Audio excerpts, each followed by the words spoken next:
Here we are once again, hopefully for the last time ever. It's time for a boiler update.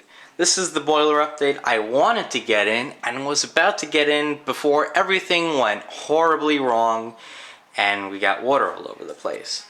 So ever since then, there's been some changes. We've had the temperature set to 120 compared to 140 like it used to be with the old one. I'm not really sure if I mentioned that in my last video. I'm just doing this now. I don't know what I mentioned in my last video compared to what I'm going to mention now. So if anything's repetitive, just roll with it. So ever since then, there's really been no leaks. That's been dry. The AC condensate hasn't run because the AC hasn't been on. It's still April and we're not turning the AC on yet, even though it's very hot in here right now. I just opened some windows. So I'm going to go over a structural view of this again one more time, and then in the next video we're going to get a run up finally. So that is I believe, I still don't know which one's which. I know that this one, I believe that one's the noxious gas release. I don't know what that is next to it. Maybe that's humidity or grease. I don't know. That's the noxious gas release, and that's the hot air release from the burner. I'm not sure.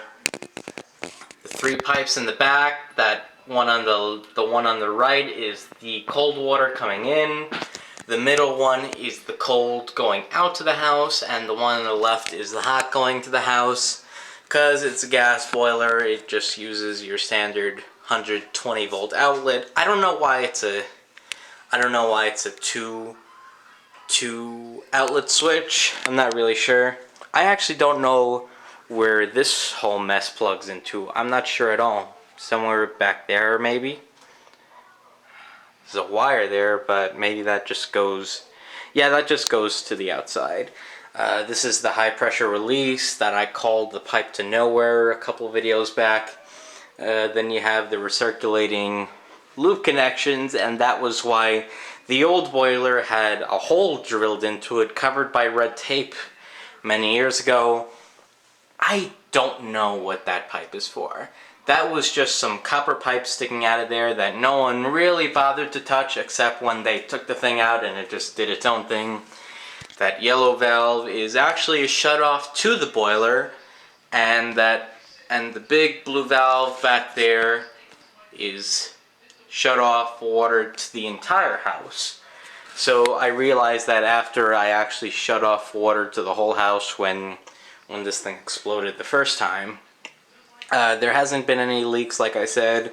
There hasn't been anything actually wrong. But if anything does go wrong, then hopefully this thing doesn't fail like it did last time with the old one. At least there's a support under it, which was really nice of the guys to do. You've got the gas valve. Then you've got this thing. Right now it's blinking.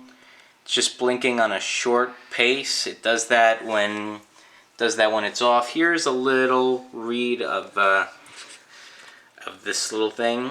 You can pause if you want to read it. I'll just hold here for now. Here's this side, if it'll focus.